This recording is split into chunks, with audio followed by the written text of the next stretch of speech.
Fill in the blanks with correct articles and preposition.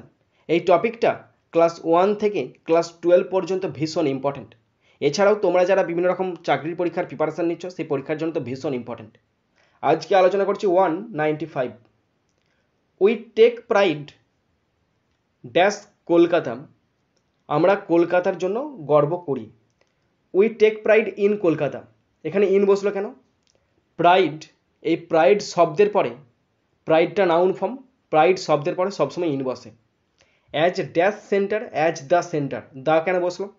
নির্দিষ্ট কেন্দ্র, একটা নির্দিষ্ট কেন্দ্র, কিসের কেন্দ্র?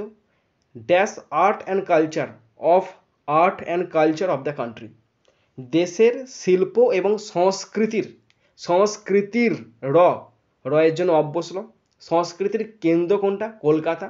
কলকাতাকে নির্দিষ্ট করা হচ্ছে, তাই এখানে দ্য সেন্টারটা নির্দিষ্ট, মানে সেন্টারটা নির্দিষ্ট, তাই ডেফিনেট আর্টিকেল দা বসলো।